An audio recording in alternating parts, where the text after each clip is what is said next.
Allez, ceci dit, Manu, pour revenir chez nous, on s'intéresse au chronogramme de la transition. On tend vers la mise en route du PNRAVEC, le programme national de recensement à vocation d'état civil. Oui, une étape cruciale dans le chronogramme vers le retour à l'ordre constitutionnel en Guinée. Effectivement, j'estime d'ailleurs de mon point de vue que c'est l'étape la plus importante parce que c'est elle qui va aboutir au fichier électoral. En tout cas, selon les explications qu'on a, fichier électoral qui va aller aux élections qui sont élément principal de retour à l'ordre constitutionnel. Donc, hier, le ministère de l'administration du territoire et de la décentralisation a lancé effectivement à Kindia un atelier de validation du cahier de charges de ce programme national de recensement administratif à vocation d'état civil.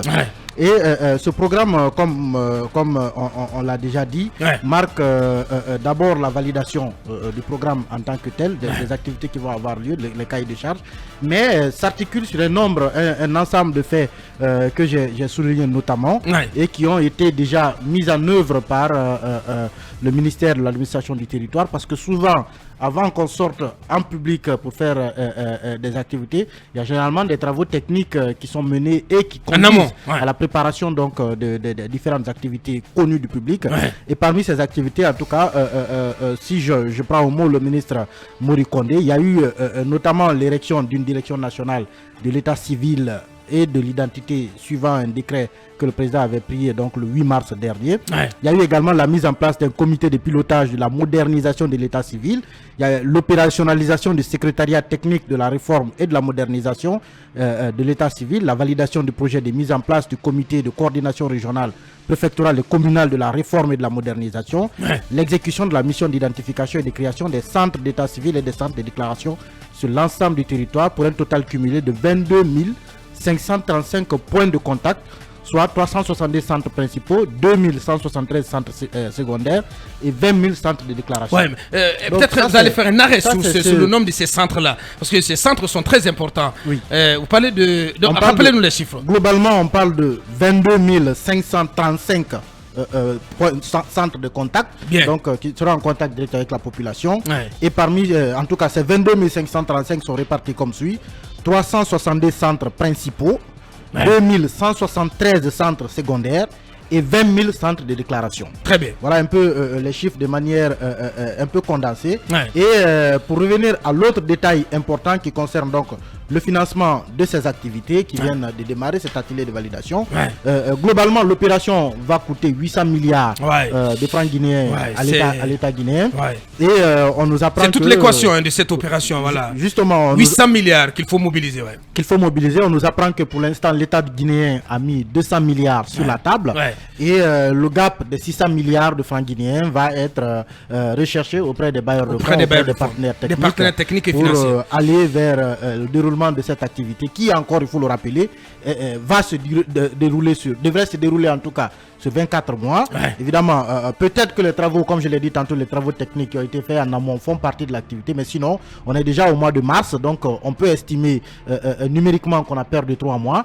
Peut-être qu'il va y avoir une accélération des activités, une condensation de certaines activités, mais toujours est-il que ça doit se dérouler sur 24 mois et que c'est ce travail qui va aboutir à la fois à un fichier d'état civil consolidé, mais aussi un fichier électoral, parce que selon le ministre en tout cas, ce recensement va permettre de déceler toutes les personnes qui ont 18 ans et de les extraire pour les transposer donc dans le fichier électoral qui va permettre d'aller aux élections qui mettront fin à la transition. Bien, peut-être qu'avec toi, Kabine, on va évoquer les composantes de ce programme. Est-ce que, en tout cas, il est axé notamment sur 4 composantes, à savoir la révision du cadre légal et institutionnel, la réorganisation structurelle de l'état civil, la logistique et installation, et puis un dernier point, donc les opérations. Est-ce qu'on peut en savoir un peu plus avec toi, Kabine? Le cadre juridique et donc il est transversal puisqu'il permet de baliser et donc de savoir effectivement dans quelles sont les lois qui entourent donc ce travail-là, cette opération-là. C'est donc la loi sur la protection des données à caractère personnel, le code civil, le code de l'enfant, puisque l'opération va à la fois va consister à donc recenser les Guinéens mineurs et majeurs aussi bien sur le territoire national qu'à l'étranger. Ouais. Donc c'est important donc de voir un peu, tout cela d'encadrer tout ça par la loi. Ouais. Et l'objectif, comme le ministre l'a dit dans son discours, étant de reformer donc en profondeur l'ensemble des textes et des textes applicables au régime de l'état civil et de l'identification des personnes physiques. Vous avez aussi la réorganisation structurelle de l'état civil. Ouais. Et cette composante, le ministre le disait, elle consiste plutôt à restructurer véritablement les services de l'état civil, puisque l'objectif étant de mettre en place un programme national le PNRAVEC. Le PNRAVEC. Ouais. Et puis vous avez la troisième composante qui est aussi la question de la logistique et de l'installation, puisque une opération comme ça demande la mise en place d'un certain nombre de logistique pour pouvoir permettre donc de mener les opérations. Et au niveau des opérations, il consistera au démarrage des activités de numérisation, d'indexation et de production des actes d'état civil à travers donc la restauration des actes déjà existants. Ouais. Bien. Et en ce qui concerne les opérations, c'est un processus donc qui consistera en quoi, cabinet? Il va s'agir de l'enquête des ménages. Donc une enquête va être faite au niveau des ménages pour identifier les personnes majeures et mineures qui sont guinéens et puis ceux qui sont aussi établis à l'extérieur. Je pense qu'il va être aussi mis une espèce de carle comme c'est dans le cas des élections. Ça va être aussi installé au niveau en Guinée et à l'extérieur. Et cette opération-là va permettre aussi la régularisation des citoyens sans acte, puisqu'il y a beaucoup de Guinéens qui n'ont pas d'acte et aux yeux de la loi, ils ne sont pas tels puisqu'ils ne disposent pas donc de titres leur permettant de revendiquer cette guinéanité. Donc au fond, c'est basé sur l'état civil. Et voici une opération, ma foi, dans le cadre des activités devant mener au retour à l'ordre constitutionnel Bassekou, autour de laquelle il devrait avoir plus de communication et même plus de vulgarisation, parce que c'est important, les gens ne comprennent pas de quoi il s'agit, monsieur. Oui, absolument. C'est important. Oui. Si on avait de l'argent claqué sur quelque chose, en voici un de très important. Oui, parfaitement d'accord avec toi, puisqu'on va mobiliser 8 milliards, donc 7 milliards de francs guinéens et 44 milliards par délégation pour faire notamment la vulgarisation. Attention aux chiffres. Oui, mais c'est ce qui a été dit. 8 milliards, 44 milliards. On parle de 7 milliards, donc mobilisés, voilà, près de 8 milliards. Oui, et 44 millions par délégation. Voilà. Mais c'est 7 milliards. Redescendez sur terre. Voilà, c'est 7 milliards. Et ça, on apprend que ça fait partie du budget, notamment de la primature. Pour le moment, on dit que les montants ne sont pas décaissés. Par exemple, si ce montant est décaissé, ça devrait, au lieu de prendre ce montant pour procéder à la vulgarisation donc des recommandations, des résolutions, notamment qui ont sanctionné la première session. Des recommandations. Oui, des recommandations. Je pense que ce montant, on pouvait bien sûr prendre ça pour essayer de faire une large communication, notamment sur ce processus-là aujourd'hui, parce que ça permet... extrêmement important. Oui, parce qu'au-delà de parce tout ce que, in fine, c'est le fichier qui sera tiré de ce processus-là. Oui. Et quand on sait toute la polémique que le fichier entraîne dans notre pays... Absolument, parce qu'on sait tous les problèmes qui ont eu. Il faut de la pédagogie, mais au-delà, il faut un accord. Il faut que tous les acteurs se sentent impliqués, concernés par ce processus. Ça ne peut pas se faire en l'absence des gros quand même. Non, c'est pour cette raison, il doit y avoir la deuxième session, notamment de ce cadre de dialogue, pour qu'il y ait une dynamique, un consensus, notamment autour de ce processus-là, à mon avis, qui permet aujourd'hui d'identifier le Guinéen, parce que cette campagne qui va se dérouler aussi, qui va permettre d'identifier les ménages, est un élément capital, déterminant, parce qu'il y a beaucoup d'institutions qui interviennent aujourd'hui en Guinée, qui ont besoin notamment de ces données-là aujourd'hui, pour savoir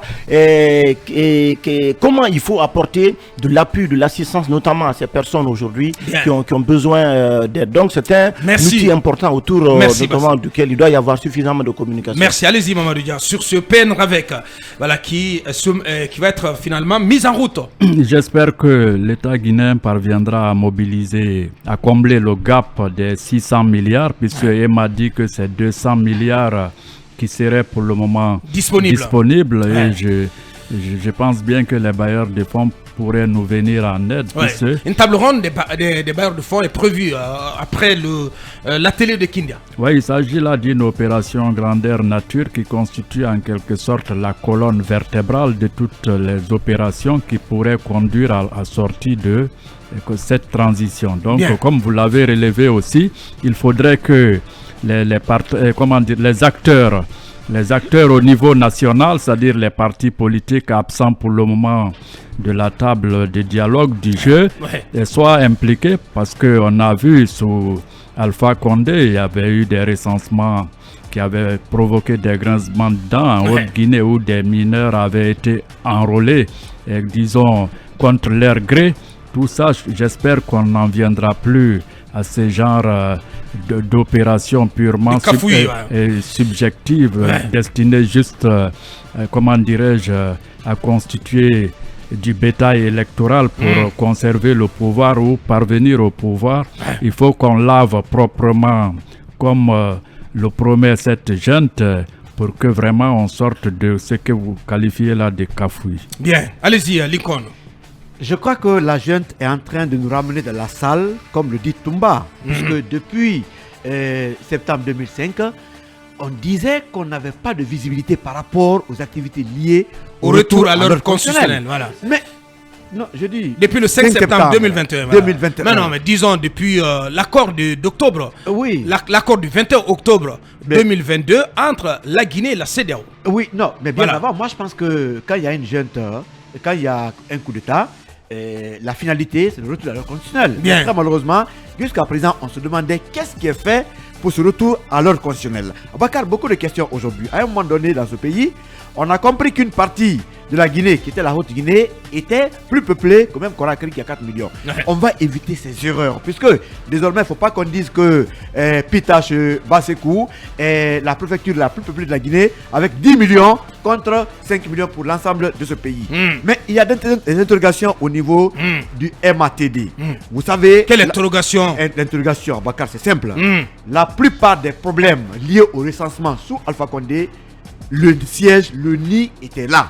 Mais très malheureusement, le personnel de ce côté n'a pas encore changé. Les mêmes qui ont accompli la mission de recensement sous Alpha, donc la salle ont besogne, été aussi reconduits à Bakar. Comment ça? Comment ça, ils ont été reconduits? Mesdames et messieurs, vous la connaissez très bien, non? Mais qu'est-ce que tu racontes? Je raconte rien. Qu'est-ce que tu racontes? Je ne raconte rien. Non, c'est pas le monstre quand même. Je ne raconte rien. Mais tu t'attaques à la bonne personne. Je vais vous dire. Mais tu t'attaques à la bonne personne. Pas seulement la bonne personne. Mais c'est il y avait un service parallèle. Mais c'est l'expert, madame, monsieur. Celle qui fait tout. C'est quand même, si tu veux, le cerveau du département. Abakar, on est 12 millions ou 15 millions de Guinéens. Je vais vous dire quelque chose. Il y avait sous Alpha Condé une CENI parallèle installée dans une des villas. Sincèrement. De ce côté. Mais non. Écoutez, mais non. Abakar, on n'a pas vu un grand changement par rapport au personnel de ce côté. C'est le moment d'insister. Puisqu'on veut éviter les erreurs du passé. C'est que je dis. Sortons du débat de personne, monsieur. C'est que je dis. Sortons du débat de personne. C'est que je dis a du sens. Franchement, ça n'a pas de sens. Sincèrement. Franchement, oui. On a reproché. Mais ça n'a pas de sens, ça, monsieur. Non, mais il y a un exécutif, il y a un premier ministre, il y a un gouvernement, il y a un ministre. Oui. Mais non, mais comment est-ce que vous pouvez d'emblée. Les conditions n'ont pas changé. D'entrée, vouloir rejeter toute la faute. Je ne rejette pas. J'interpelle pour éviter les erreurs du passé. Les mêmes personnes qui ont accompli ce recensement sous Alpha, ces personnes sont encore aujourd'hui tapis à l'ombre en train de travailler. On va éviter que ce qui s'est passé ne se reproduise plus. Abakar, des Guinéens ont été privés du vote, notamment. C'est pourquoi j'ai dit tout simplement qu'il faut que ce soit un processus consensuel, un processus inclusif auquel toutes les parties qui sont impliquées dans les élections participeront. Pour illustrer, il faut ramener ce qui n'a pas marché. On a privé beaucoup de Guinéens du vote, notamment des Guinéens de l'extérieur.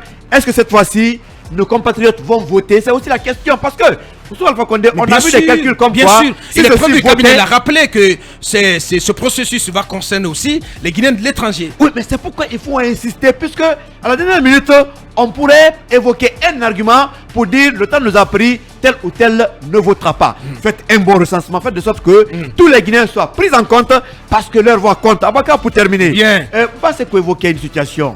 Ça m'interpelle, c'est par rapport à cette vulgarisation avec plus de 8 milliards. J'ai vu des têtes hier, mais je n'en croyais pas. Mais j'ai comme impression que ce sont les coalitions qui étaient pratiquement au dialogue qui sont en train de s'occuper de la vulgarisation de ce qu'on appelle les recommandations. J'ai vu le cas de... Oui, j'ai vu... Oui, mais je pense que c'est le cas, oui. J'ai vu une autre dame hier. En place, Oui, mais il faut éviter. Tu as vu la composition, mais cette composition est biaisée. Si les gens qui sont d'accord pour tout, vous les mettez dans les tâches, mais ça ira, ça donnera quoi? Il faut mettre en place une commission nationale pour faire un bon travail, mais pas seulement ceux qui vous soutiennent mordicus.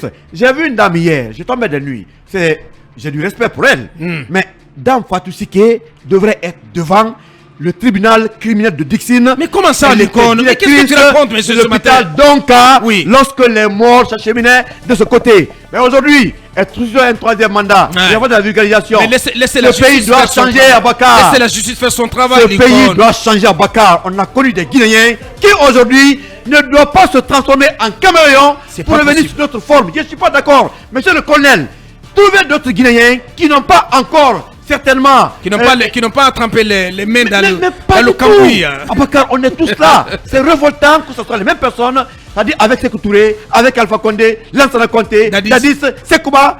Ils sont encore régénérés aujourd'hui pour être le CNRD. C'est pas normal. C'est pas normal. Taisez-vous. Lincoln, voilà, comme on l'aime ici. Allez-y, Talibé. Il faut rappeler donc, voilà, c'est important que c'est un processus qui va durer 13 mois et donc qui va permettre donc d'arriver à un PNR, un programme de registre national et un fichier électoral. 13 mois, combien sont déjà consommés? Combien de mois sont déjà consommés depuis qu'on a commencé à nous parler du RAVEC?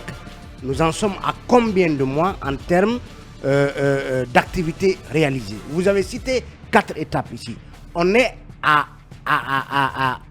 quelle étape? Est-ce qu'on est à la première, à la deuxième ou à la troisième? En tout cas, c'est pas la troisième. Non, on parle de 4 axes, voilà, qui sont... Oui, je parle de 4 axes. Ouais, qui sont menés concomitamment, mais c'est pas étape par étape. D'accord. Bien. Mais il y a des préalables. Est-ce qu'aujourd'hui, tout le matos, tout le système permettant d'entrer dans l'opérationnalisation du PNL RAVEC, est-ce que tout ce dispositif est prêt? On a posé la question ici à mon ami Faya Milimono. Que savez-vous? Comment c'est ton ami? Oui, c'est mon ami, depuis longtemps. C'est mon ami. On lui a posé la question de savoir que savez-vous de l'évolution du programme La Transition.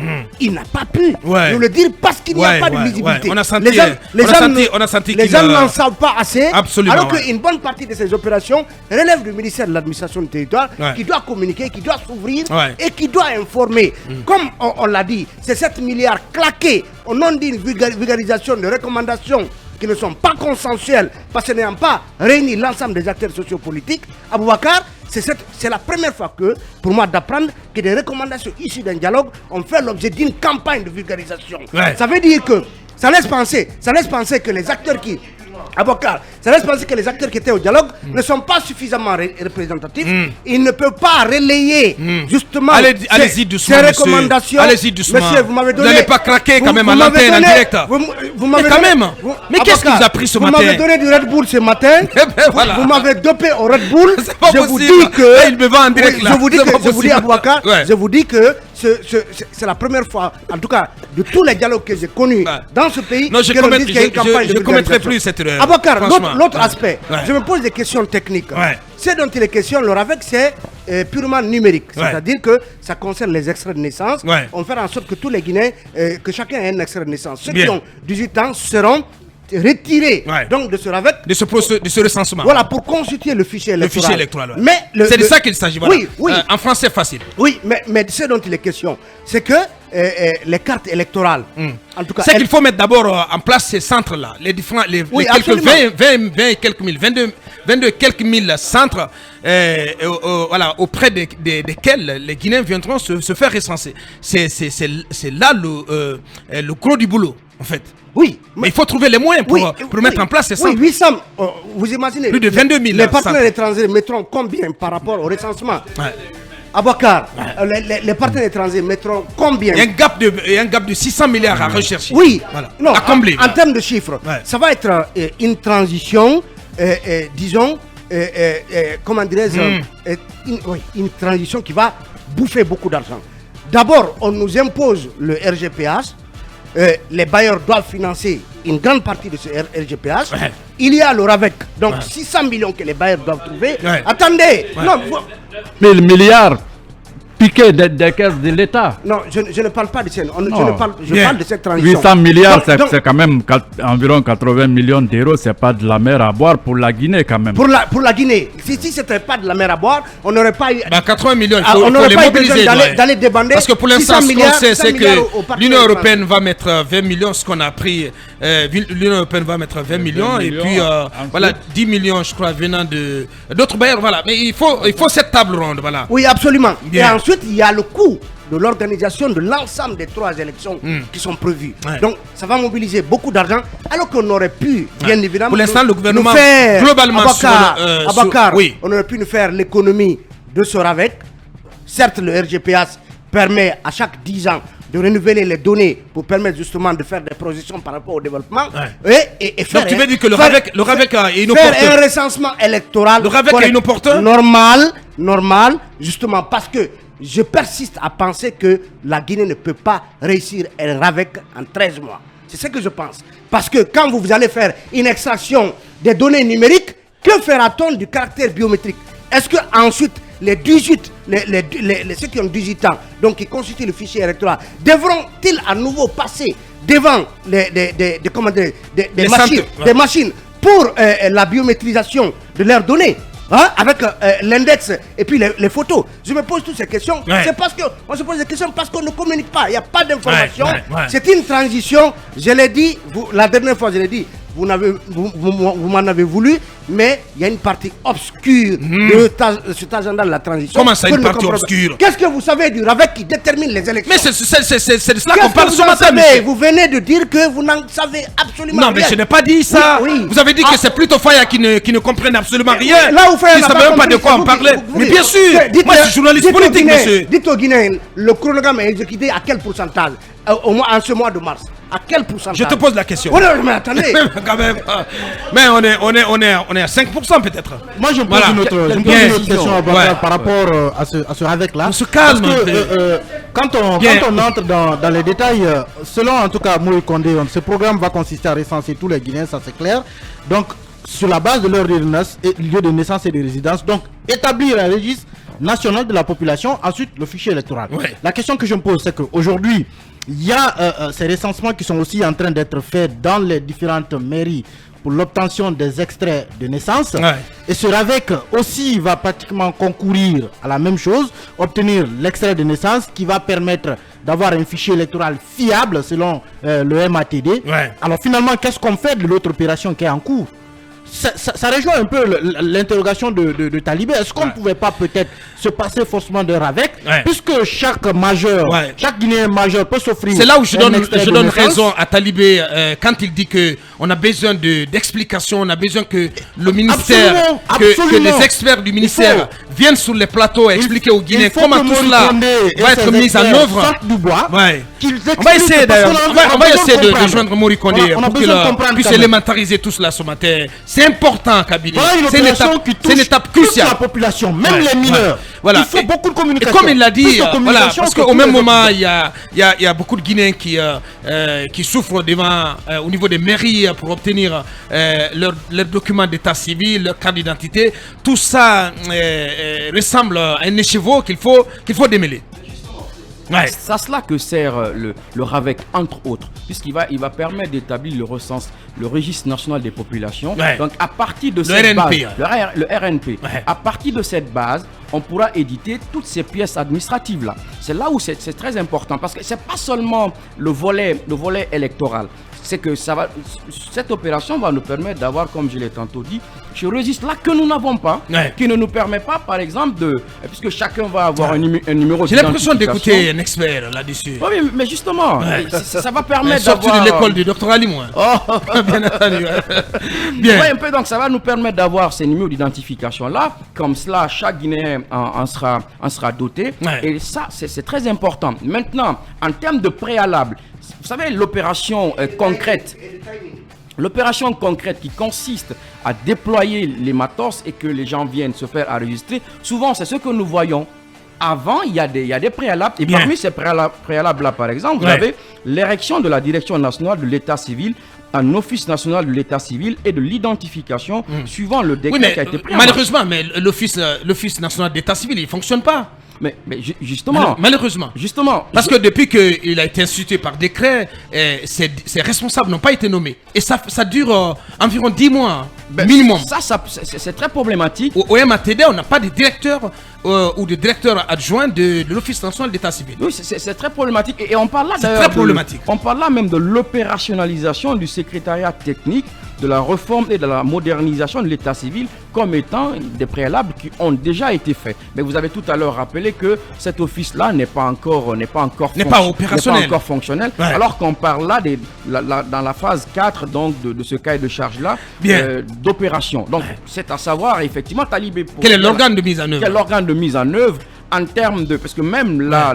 En tout cas, au sein du MATD, quel est l'organe de mise en œuvre? Mais c'est l'office-là. C'est l'office-là qui va piloter. Oui, mais il ne fonctionne pas, capitaine. Il faut le mettre en place, il faut l'opérationnaliser. Je pense aussi que...